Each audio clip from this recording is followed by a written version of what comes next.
Hey, hey, hey, what is good? It is another great episode of The Real Deal upcoming. Let's get it.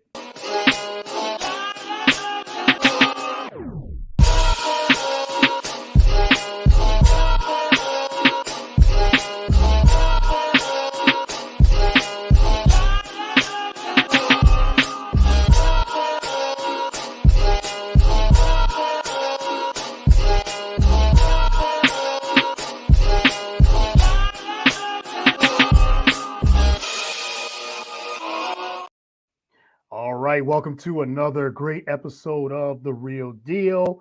I'm your host, as always, Courtney Harden. Happy Saturday, February 17th. Hope everyone enjoyed their week. I am back from Super Bowl Media Week. It was such a tremendous time. It was so great to meet so many real good people, and just to see be in the Super Bowl week, and like I said, meeting a lot of people from the media, athletes, former athletes, entertainers. It was such a blessing, and I was so glad to be a part of that. So you can catch all the content on all of our networks: BS3 Network, The Real Deal, with Courtney Harden. It's all on our social medias, podcast platforms there. But we're here with a new episode, episode 140, and it's a very special one because this is someone I've been wanting to get on the show for a long time. And funny thing, we ran into each other at the Super Bowl Media Week. I wasn't even expecting that at all, even though she is from Vegas and she does a lot of sports betting. So I'll get into that. But you can follow the show on all social media platforms at Get the Real Deal on Twitter or X, Twitter X. You can follow me at Courtney110979 on Twitter, Instagram, Facebook. You can follow the shows on all the podcast platforms at Get the Real Deal. Roku TV, BS3 Network. Download the app there. We're on also on YouTube. We're on Facebook. We're on Spreaker. We're everywhere. Spotify, Google Play, Apple, wherever you get podcasts, that's where it is. But I can't thank the BS3 Network enough for giving me the opportunity to be there at Media Radio Row. Again, you can get all the content there. It was such an exciting time, and it was overwhelming, but I would definitely do it again. But again, not going to keep my guest keep her waiting too much longer. Like I said, I really enjoy all her content. She's a sports betting analyst, does UFC, does a lot of the sports. A lot right now. She's in the UFC space. So welcome to the show, Minty Betts. Thank you for coming on the show, Minty. Really appreciate it. Of course, Courtney, it's great to be here. And it's a sad time when the football season kind of ends and we're Yes. kind of dealing with like almost like an emptiness in our souls. But Mhm. summer brings also a lot of basketball and Yeah. hockey and baseball. So I'm Mhm. I'm ready. I'm ready to start to end an old season and start a new season here. Oh, of course, yes. And again, I can't. I'm very excited to have you on the show. As you said, as I said, I was trying to get you on the show for the last few years. And it was just I'll send you like a message or so. I don't know if you were getting them. We weren't following each other at the time, but we ran right into each other. So it was just meant to be. Crazy. We run Yeah. into each other in person for the first time, and we followed each other. And I said, "Hey, we want to do the show," and you were like, "Of course." So I'm glad I got to meet you, and excited to have you on. Yeah, I'm excited to be on and excited to finally talk to you on your podcast. So let's Yes, do it. let's do it. All right. Well, let's start here. Well, how are you doing first and foremost? I knew you were at Super Bowl. You was at Super Bowl Media Week itself. So, how was your experience there? And did you ever think that we could get a Super Bowl in Vegas? Never. It Yeah. was so surreal to me. So Courtney, like, I feel like the last couple years, me as a Vegas resident, I just have Hmm. so much pride in Las Vegas. I mean, first, the Golden Knights and then the Las Vegas Aces becoming Yeah. back-to-back champions. And I know there's no chance for the Raiders really to make it to a Super Bowl, but at least we hosted a Super Bowl. So Yes. I was even thankful for that. I'm Yeah. I'm so proud of the city that Las Vegas has become and grown to. And this was my very first Super Bowl media week, first time going to Super Bowl events. So, Yeah. yes, like you said earlier, it is very overwhelming and there's Hmm. so much to do. Yeah. But it was so much fun. I was so happy and I was so happy to meet all these people who I had known from online and Yeah. finally got to work with them and talk to them. So it was really good. It was really good. Yeah, and that's what it was about. I mean, we went to yeah, you went to some event. I saw you at a couple of events, and then we were at the media dinner that they have, and we took the shuttle to the media dinner, and we were there early. Because they had a bunch of tents, and Mhm. for those that don't know, like the media dinner is our first time too, which you said it was so exciting. So it was just a lot of energy there, just a lot of different things going on. And it was so much going on. You run into all these people, and then Yes. people in the media and former athletes and things like that. And then we just happened to run into each other. We're just walking around at the media dinner outside where it's raining.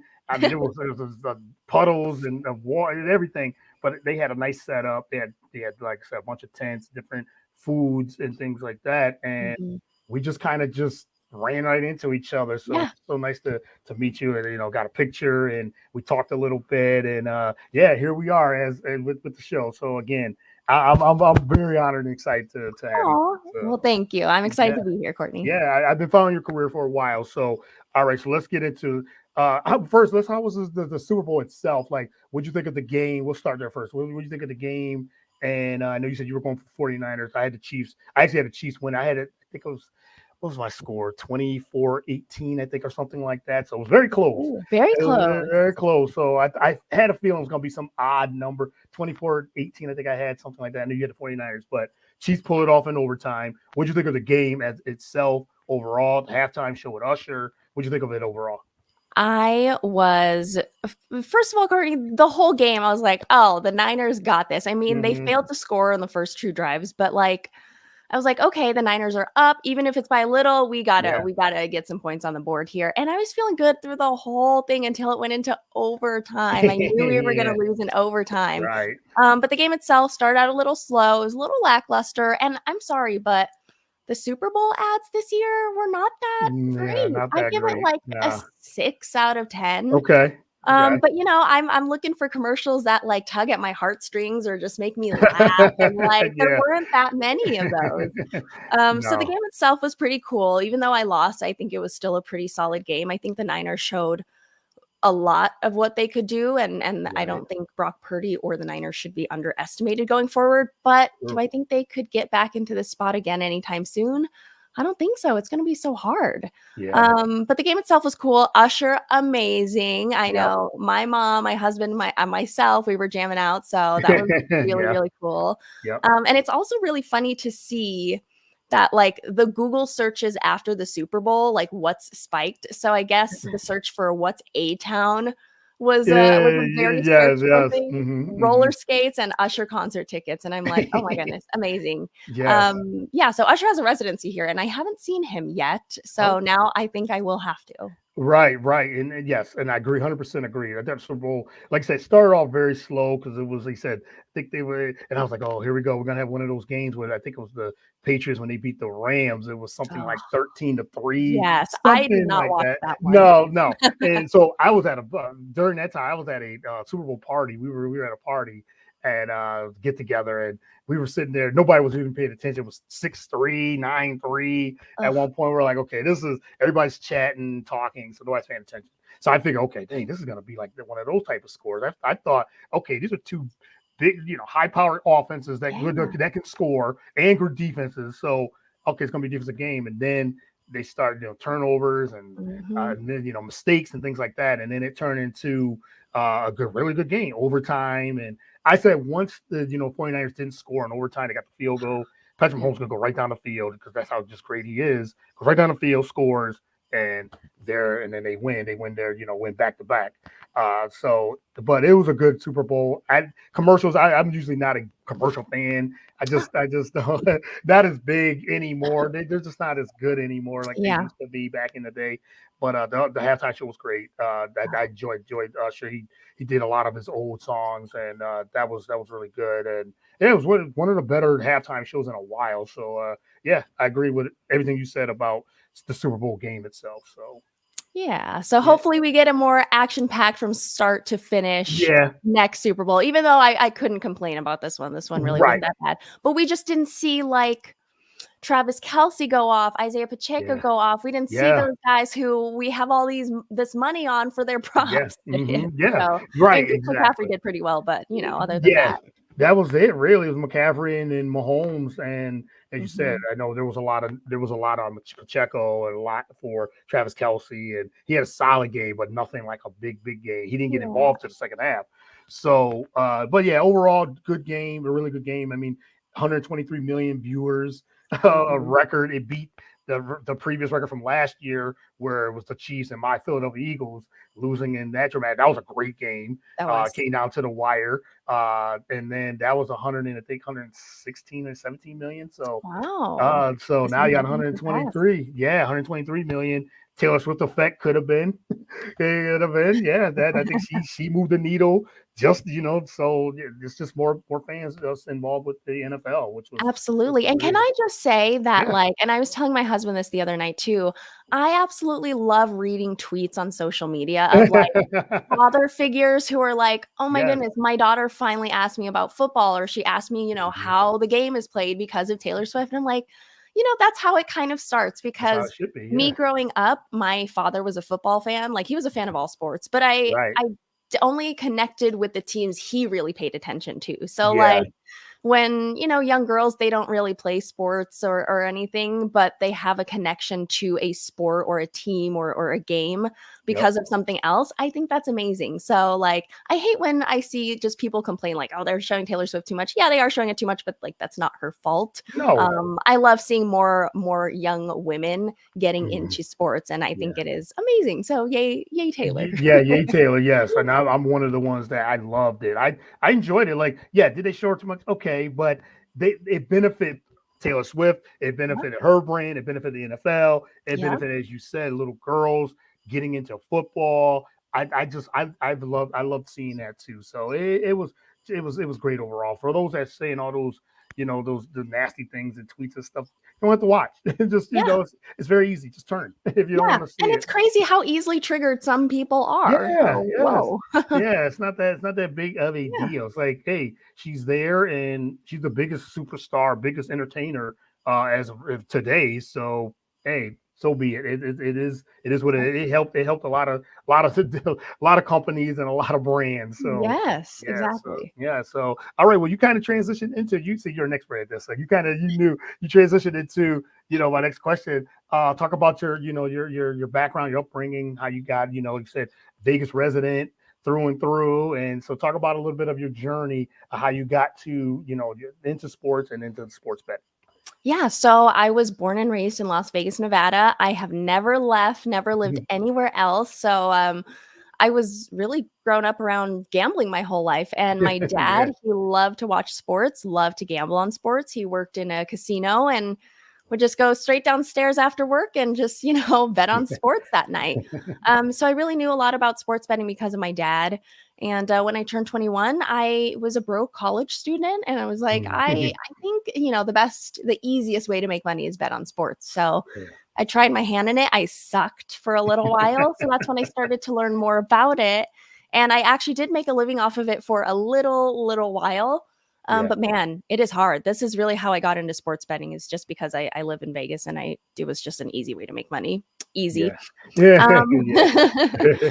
but, in the summer of 2019, I decided to start my own sports betting Twitter. And really, I just started it because I wanted to follow other bettors who are betting on baseball. Baseball is the Right. hardest sport I have ever bet Hmm. on and Hmm. still is. So yeah, I just wanted to follow other bettors, writers, and see where they found an edge. So then I started posting my own picks, and then it kind of blew up from there. I started working with the media company Wager Talk for a little bit, Yep. and then Yahoo picked me up.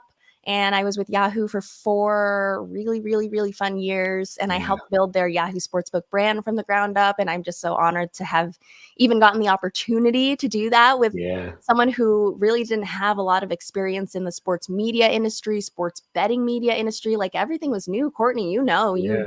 you I'm sure have seen the sports betting industry just grow light Yeah. years from what it Hmm. was illegally to what it is now. So yeah, that's kind of my start. And it's a very short story, but I consider myself very lucky and I was truly in the right place at the right time because honestly, if I hadn't started my Twitter in the summer of 2019, and I had just started a little later, I probably wouldn't be where I am today. So Yeah. timing is everything. Yeah, time. You're right, and timing is everything, and it comes to a point where timing, God's timing, it's everything. Because you said you put yourself out there and say, hey, even though I've come from a background of living in Vegas, doing betting and things like that, but you put yourself out there in 2019, and I remember, I think I first saw you on Wager Talk. I remember that with Kelly in Vegas.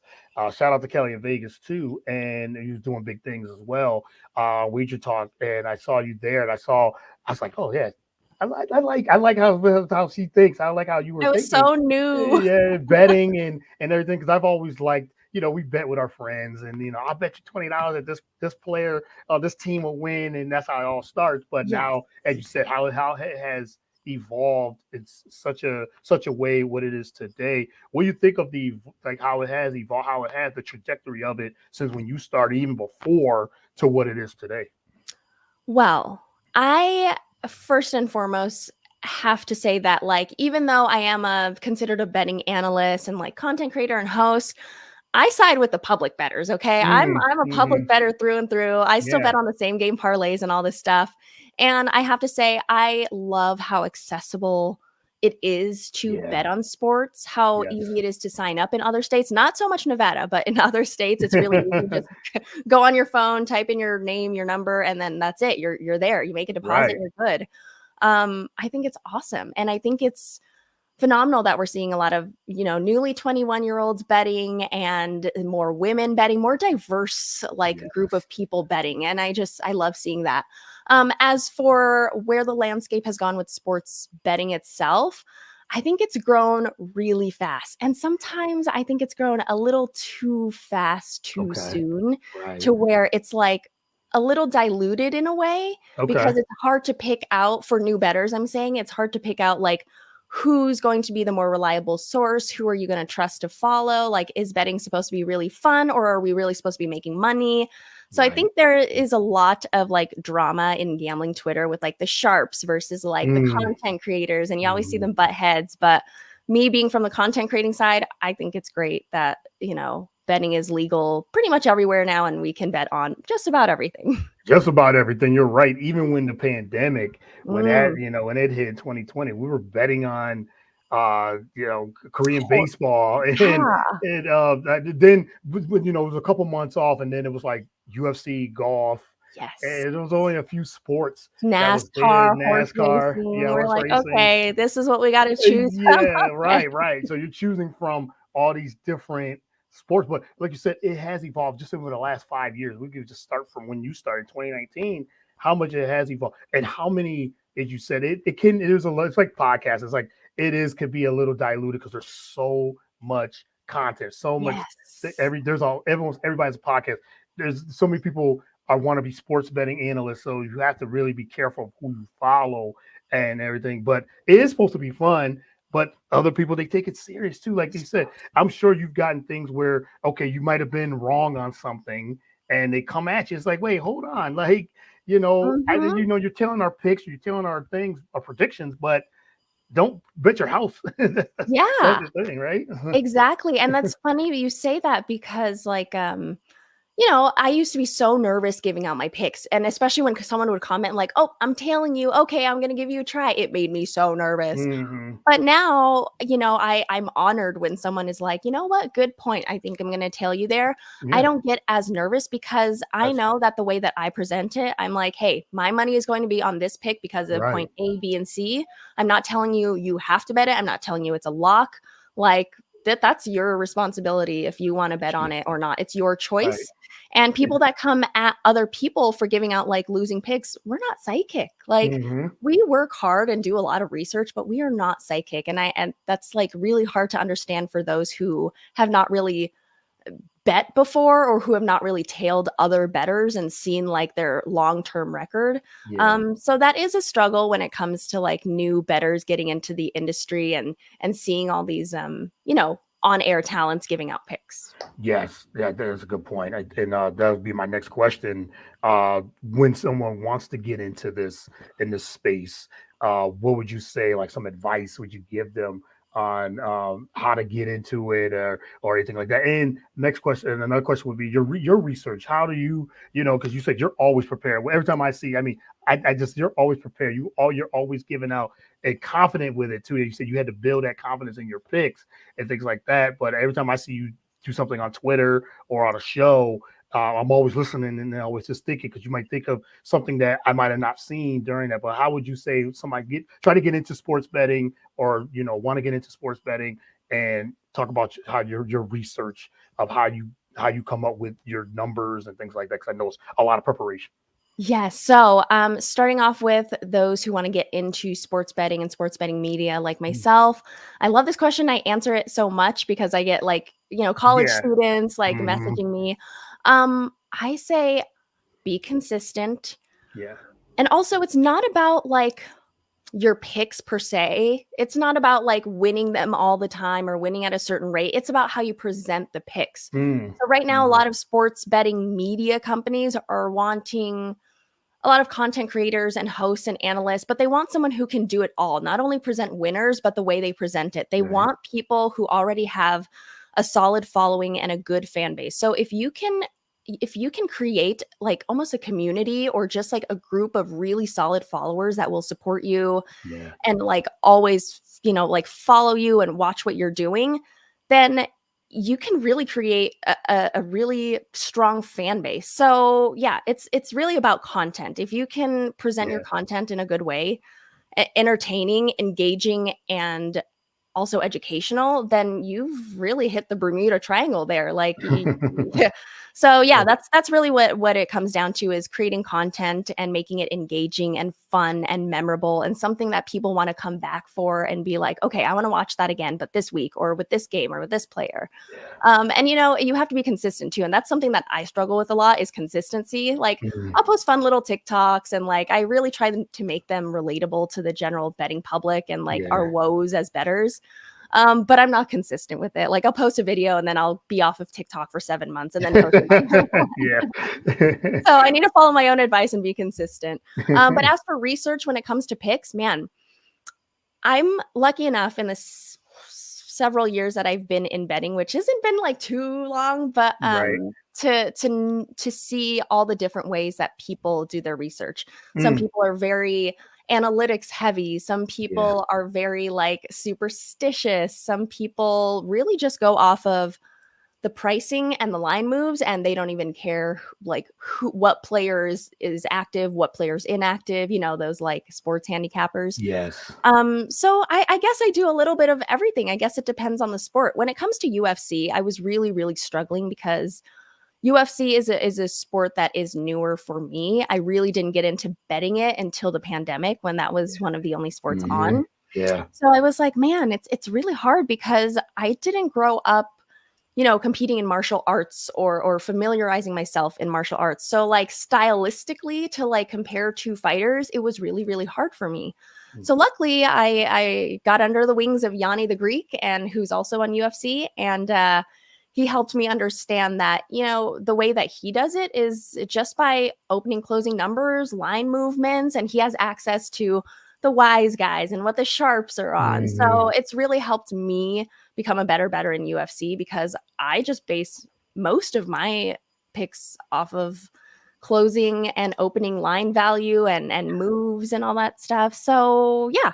It's different for every sport. NFL is a sport that I Yeah. watch, so it's something that like I feel comfortable betting on, and because I watch it so much. Same with Right. UFC. As for baseball, I think it requires a little more analytics, a little more trends, history, matchups, prior matchups, stuff like that. So yeah, everything's it's different. It's different. Yeah. But Right. there's no perfect system, and there's no one right way to do research and make your picks. I love that, and I love that, as you said, stay consistent. I think that's a big thing. I always say that too when someone asks how to get into podcasting, and how can I start a podcast? It's all about, I say the same thing: consistency, being Yeah. consistent, being present, just being in front of, whether it's the camera, whether it's social media, just and then have a following. You're right, have a strong following with you, whether it's, just say, hey, can you look at this? Can you look at this? Mhm. What do you think about this? Ask the people that or give you the real comments and things like that, even if it's just a critique. At least you Exactly. you take that. I do like that, and that was going to be my next thing. Like I said, now you're big into UFC, and I saw that you do a lot of content with the UFC and how you got into it and things like that. What do you feel like is the one of the hardest things to do when you are presenting or your picks for UFC? Because as you said, it's one of those. That's a combat sport where you don't know, somebody could be on a winning streak as a Mhm. fighter, and then they have one bad round, and that's it. It's like, oh, there Yeah. goes that pick. Yeah. But you do tremendous work with the UFC too. So talk a little bit about how you got into from that. You said something new with mixed martial arts and combat sports.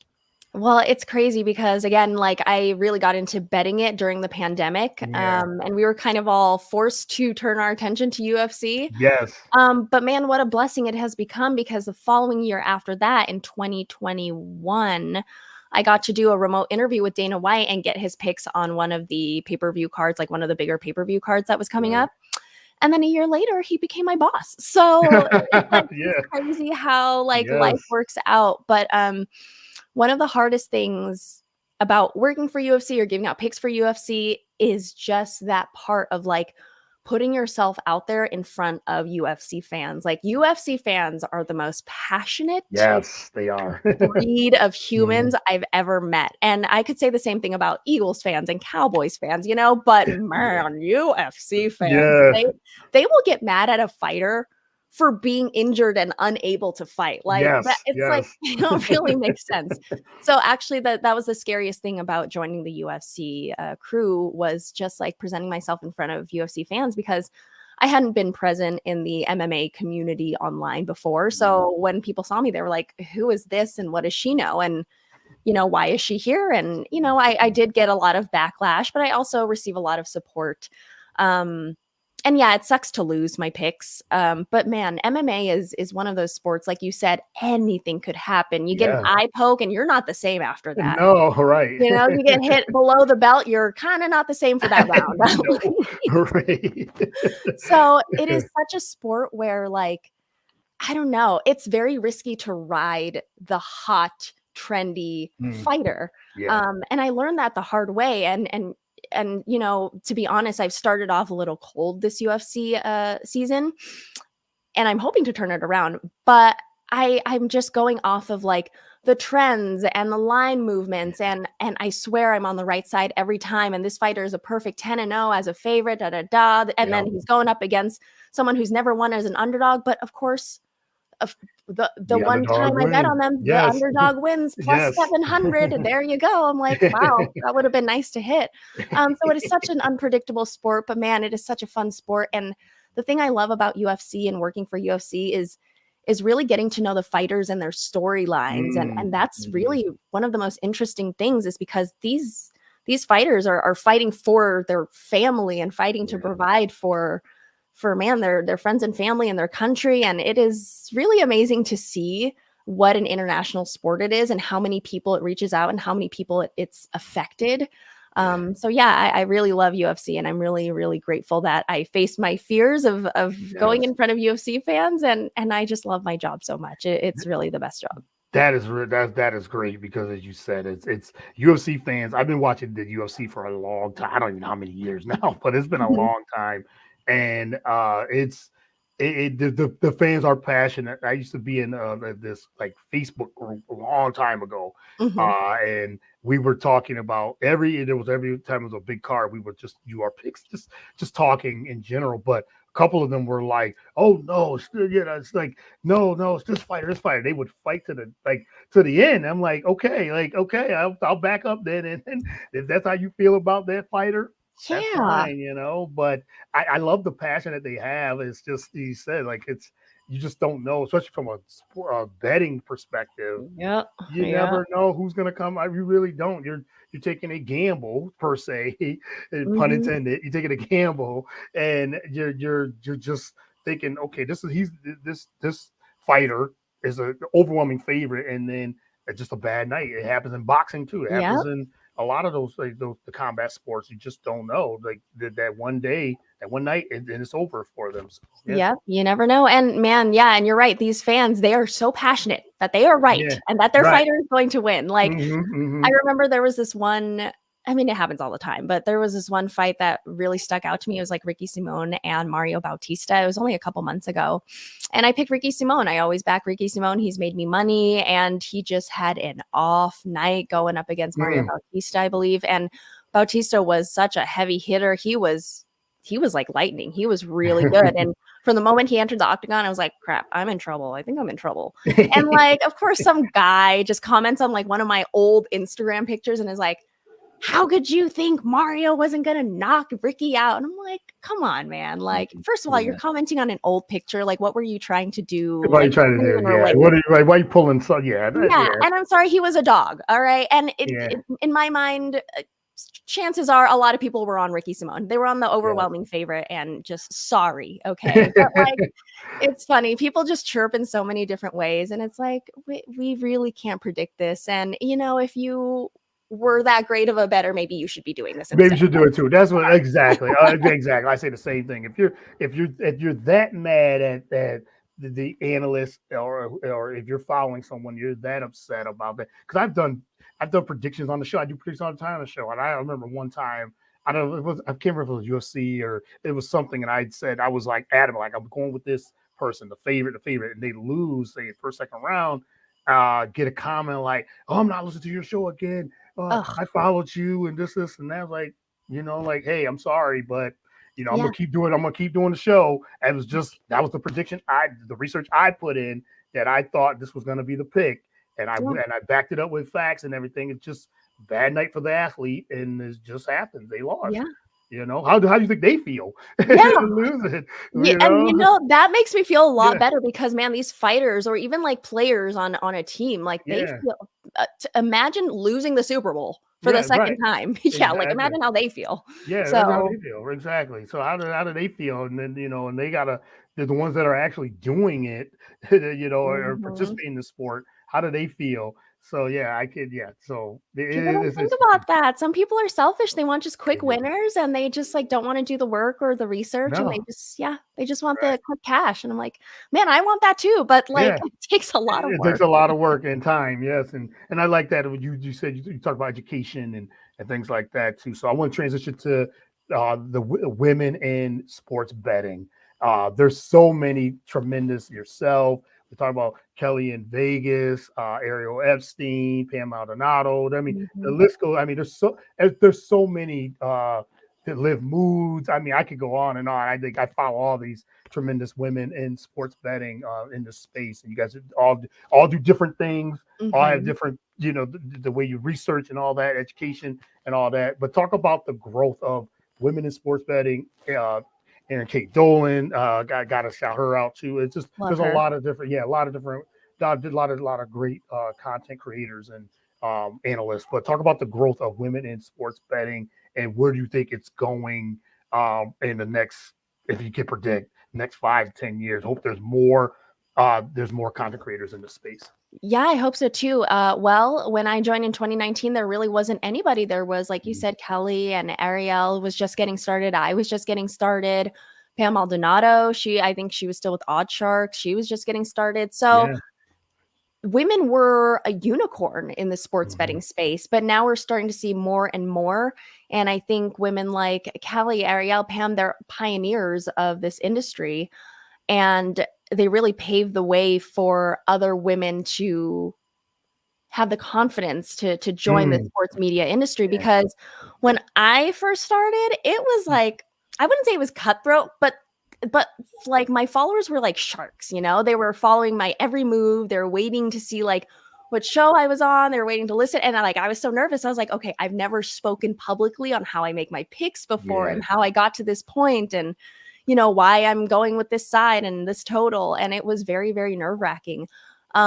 But I hope now that like seeing more women in this space gives other young women more confidence to go up against these guys who are like know-it-alls, or like, oh, I played sports for 40 years and I bet on it for an extra 30. I'm like, okay, that's nice, but who cares, you know? Yes, right, exactly. Yeah, not all the time does the years of experience, it doesn't like equate to I'm a better or Mm, I'm better at this or I know more.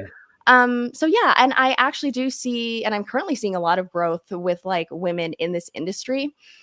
So I hope to see, a kind of a Taylor Swift effect in a way. Yes.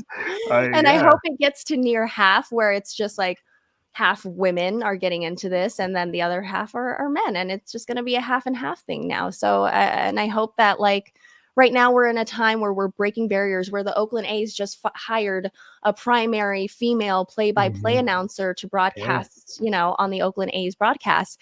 And I think it's awesome, but I think we're going to get to the point where, well, we've already had the first female do this and get hired for this in the managerial position. And now it's just like, I hope it's now where it's a normal thing. Like, oh, yep, we just Yes. hired Yeah. Susie so and so, and oh, we just hired Minty Betts here, and instead of just like, oh, the first woman this, the first woman that, Mhm. because I think it puts a lot. Obviously, it puts a lot of attention on them, but it puts a lot of pressure on them as well to perform. Yeah. And I feel like we are very, very critical on new women in this space. So I hope we get to the point where we're not so critical on them and their outfit and their hair and how they speak, cuz it's true. Like I catch like some of my male family members watching women on TV like announcing or broadcasting or doing the Mhm. play-by-play, and they're like, "Oh man, I don't like her voice. Oh, her jacket's so sparkly." And I'm like, "Do you say the same thing about like Colin Cowherd? Do you say the Right, same right. thing about Yes, right. Dan Patrick, like, or Mhm. Booger McFarland? Like, do you say stuff like that about other people? Yeah. Because I don't hear it.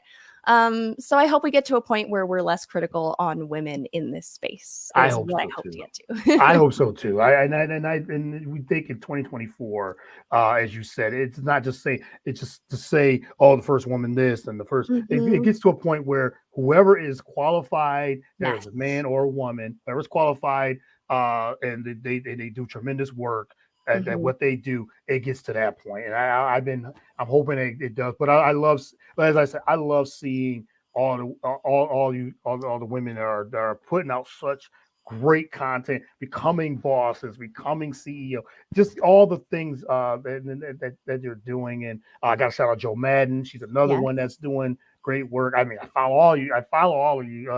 All you tremendous women that are just putting in so much great content. So would continue to keep doing it and continue Thank you. with the confidence. And you always have a fan and an advocate. That's what I try to do with this podcast too. I try to have as many, not just women just telling their stories and being able to have that platform to say, hey, I'm here, I want to tell my story. And then I'm glad Yeah. that you're part of this too. So we got to definitely do this again. But I just got a Yeah. couple more before I let you go, because I know you probably got some other shows you got to do and some busy work. But I'm glad you took the time for this.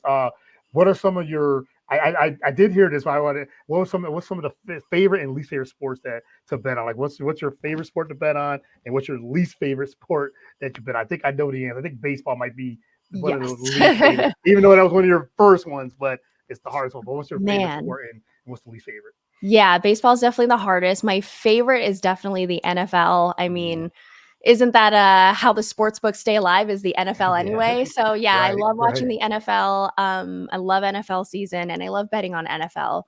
So I'm glad that I have been able to use these past couple of years in this industry to improve on my betting. And Yeah. I think also, just side note, I think a lot of people in this industry feel like they know everything, but I'm Mm, always going to be an advocate on we are never too old to learn to anything. learn, I I agree. admit there 100% agree. are a lot of improvements that I could do with my betting game. I don't think, Yeah. how I bet is perfect. And every year I'm learning something new and I'm remembering something different and utilizing something different in terms of making my picks.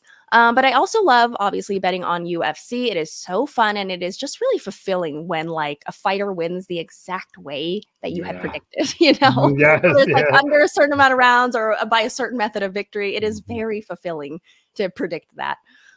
Formula One is also a really fun sport to bet on. It Mm, is yeah. similar to like I don't want to say it's similar to golf, but like, as I don't know if you follow Formula One a lot, but there's the GOAT, Max Verstappen's always going to win. Yeah. And yeah, so I've found other ways to bet on Formula One and be profitable at it, not just like betting straight up winners.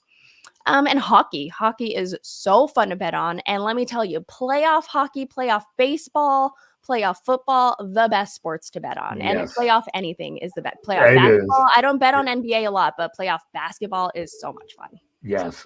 Yeah, no, I agree. I agree. I think the playoffs itself, as you said, is really fun to bet on because you just, again, you get a team that's hot Yep. or a player that's hot, then you're like, okay, we're gonna ride this hit until they either win or they just don't, they don't. Yes. And a best of like a certain game series is good too. Like best of 3, best of 5. Like Yes, there's so many edges and ways you can bet on playoff series. Like it's I mean, you got to find your edge, and it's just so exciting. It's hard not to bet on every single prop on the board, Yes, yeah. especially as a new bettor with all your bets in your fingertips right there. But yeah, super fun. I'm really glad betting has become so mainstream now, and that we're all talking about betting, and even like on the news, like just regular local news are talking about betting, and it's great to hear. That is good. I mean, yeah, you're right, and that's, I think, and now would it be legal in not all states, but it's legal in a lot of states now to bet, and some states have been late, and some are not. But even like the leagues itself are getting involved into it. They're embracing it now. There is a gray area on that, but and I know you know it all, like all that about that with the with the research and things like that. What do you think of that? Like when the like the NFL and the Major League Baseball, some of these major leagues are embracing it, but again, there's that gray area too. Yeah, there is a gray area, and I'm all for it. However, I can see those who aren't familiar with betting back away from it and are like, well, how do you know players and coaches aren't betting on this and this? But it's really for the fan experience. It's really to get like the technology of live betting going during games. Like it helps. Yes, it helps fans become more immersed in the game. So I'm for it in that aspect. However, I can see like if you're thinking of like gambling problems or rigged games, which is not a thing, guys. Conspiracies of that. Yes. Yeah. I understand where those folks are coming from. But man, I mean, we've seen players get punished really hard for betting compared to like other things they've done outside of oh my goodness, world. You're right. So, yeah. So I have pretty good confidence that like we're not trying to rig anything, and it's really just for a fan experience, honestly. Right, and the sports books, they always win anyway. So either way, so you try to beat the sports book. Good luck trying to beat that. But we try our best. But you're right. I think that gray area, exactly right. That gray area of sports betting with the sports leagues getting involved. They wouldn't get involved because they're making money too. They know, this is a great way to make money. Yeah. They've been trying for years to have these leagues actually accept, or at least to be involved with it. But now they found a way they can make money off of it. We know that's all it's about. It's always about the bottom dollar. Money. It's all about that bottom dollar. It's all about the money. So if it don't make sense, it's not gonna make dollars. So that's what that's what it is. So that's interesting. So I'm gonna go back to a little bit to the UFC, and you do hosting of the the Power Slap or the So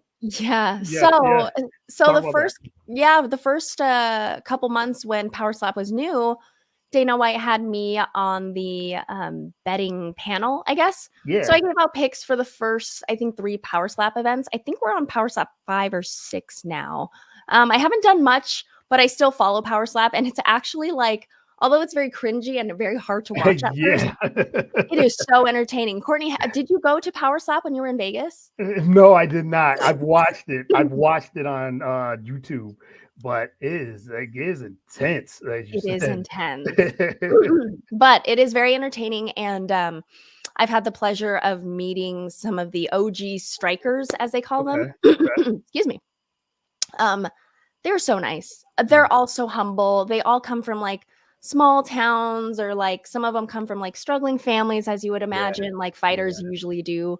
But they're all really nice. And it's funny because like some of the characters that you see like on TV, it's just a facade. Just like in UFC, some of them are just facades, and they're actually really quiet, humble, hardworking people. And yeah, so I like Power Slap. I very much enjoy it. And if you think about it again, like I defend it all the time. It's only 3 slaps compared to like 100 significant strikes in 3 rounds, you know, kicks to the head. Yeah. So yeah, it is less impactful in a way, but at the same time more. I don't know. There's a gray area there too, but ultimately I enjoy Power Slap, and there are some betting opportunities with Power Slap as you can well. bet on too. Yeah. And again, I am honored to have started doing betting for Power Slap when it first started. So yeah, and it's grown to be actually a really entertaining sport, and people actually really like it. And I'm starting to see with every event more and more followers. So that's a good thing. That's a good thing. Always, building the followers and building your following. So that's always a good thing. All right, 2 more. I just wanted to ask you about. I know UFC 298 upcoming, but we got the big 300 coming in a couple of months. Let's predict any fights you would like to see, or fighters you would like to see coming, because it's going to be a huge event. You're going to be right in the middle of it, hosting and doing picks. But anything that you would love to see in UFC 300? So I am to say that I'm only looking at like 1, 2, or 3 fights on this UFC 300 card would just be a lie. Every single fight from bottom to top is just stacked. But there is a fight that 2 fights that I actually do have my eyes on. First, it's going to be for the BMF title, the Justin Gaethje versus Max Holloway fight. Yes. My gosh, like I have always been a huge Justin Gaethje fan. I always backed him because he was always an underdog or like a small favorite. He was never a really big favorite. He was always overlooked and always underestimated. But now we're seeing him as over a $2 favorite here. So now I'm going to have to turn to the Max side. So this is like a really early prediction, but I think there's actually a lot of value betting on Max Holloway. So that's going to be a really good fight. And I think it could possibly go the distance. Although these two have the capability of like finishing power, I don't think they're going to finish each other. These guys are really durable. Yeah. So that's a really good fight that I'm looking forward to. And also Justin Gaethje as an underdog, 6-3 as an underdog. So that's why I've always backed him. But him as a favorite, he's only 1-2 as a favorite. So keep in mind there. Yeah. Another one that I actually really am looking forward to is going to be Aljamain Sterling and Calvin Kattar. I think that one is going to be really good.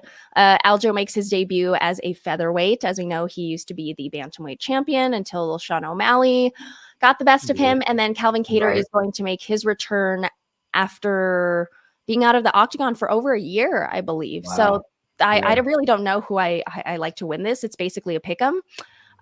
So that one's going to be a really good one. I'll have to dive deep into that one, but that's one I'm personally really looking forward to because I absolutely adore and respect both of these fighters a lot. So it's going to be crazy. And also Bobby Green and Jim Miller, like that's going to be a banger. Bo Nickel and Cody Brundage, like so many. I could talk about all of them, but you know, there's just so many. It's so early right now. It is early, and then you're right, and it's like because it's in April, and I mean, there's so many names, so many big names on the so far. It could be even more. Yes, and we still don't have a main event yet. Yeah, is the crazy thing. Right. So of course, everyone wanted it to be, you know, Connor and Chandler, or they wanted it to be who else? There's John Jones was supposed to be involved with this. And he's coming off an injury though, right? I think he's still injured, and I think he's going through some things also mentally as well.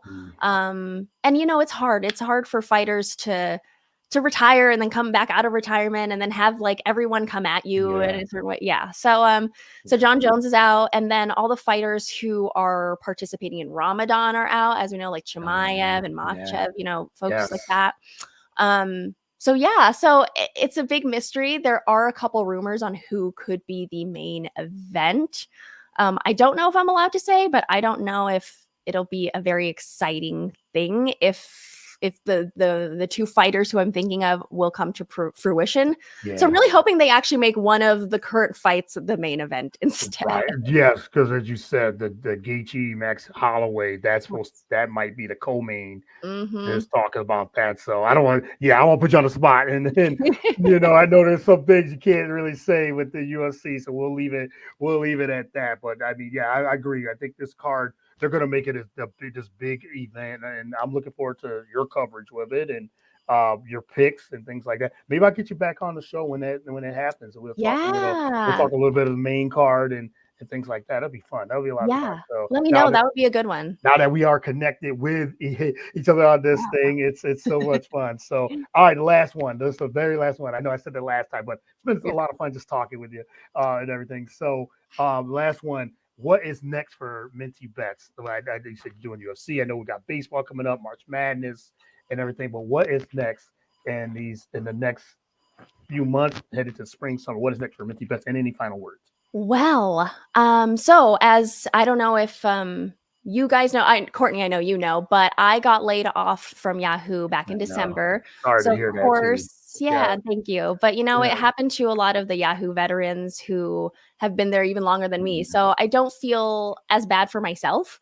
And a lot of my former colleagues are very talented and they have found or will find work somewhere else. Yes. As for me, I know I will find work, but I am just waiting for the right opportunity because I absolutely loved my time with Yahoo. I think it was the perfect job. Like my workload, my colleagues, the work I did, the creative freedom I had, management, they really cared about us and they really cared about our mental health.